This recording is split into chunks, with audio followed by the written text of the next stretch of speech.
আসসালামু আলাইকুম। এইচএসসি পরীক্ষার্থী ২০২৫। তো তোমাদের পরীক্ষার প্রশ্নপত্র নিয়ে অনেকটাই ভিন্নতা রয়েছে। সেটা কিরকম আমি তোমাদেরকে একটু বুঝাই বলতেছি।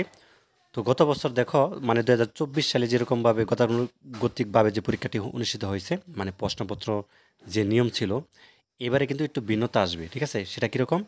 মানে আগে যে যারা প্রশ্ন করতো বা প্রশ্নপত্র তৈরি করতো, তারা অনেকেই এইভাবে করতে পারবে না।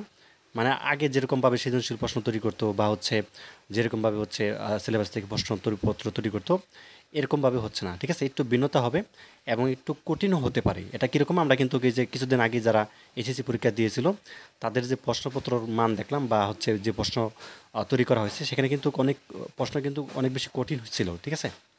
আচ্ছা, তোমাদের কেন আসলে এরকম হবে সেটাও বলতেছি। তার আগে ছোট্ট একটা অ্যানাউন্সমেন্ট রয়েছে।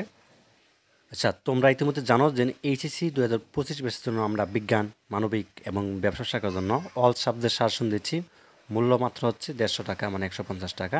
পিডিএফ আকারে হোয়াটসঅ্যাপ বাইমোতে নিতে পারবে। যে নাম্বারটি স্ক্রিন দেখতে পাচ্ছ, নাম্বারটির মধ্যে হোয়াটসঅ্যাপ বাইমো আছে।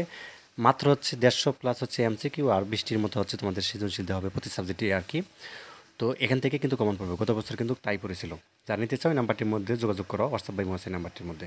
আচ্ছা, যা হোক, তোমরা জানো ইতিমধ্যে যে অন্তর্বর্তীকালীন সরকার তোমাদের যে শিক্ষা উপদেষ্টা আছেন, তিনি তোমাদের যে পরীক্ষার প্রশ্নপত্রের যে মান বা মানে আগে আগে যেরকমভাবে যে একটা পাশের হার বেশি দেখানো হতো বা পাশ করে দেওয়া হতো বা প্রশ্নপত্র একটু মোটামুটি সহজ ছিল, এই বছর কিন্তু এরকম হবে না। ঠিক আছে?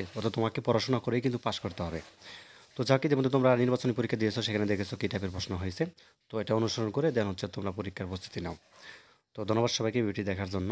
আল্লাহ হাফেজ।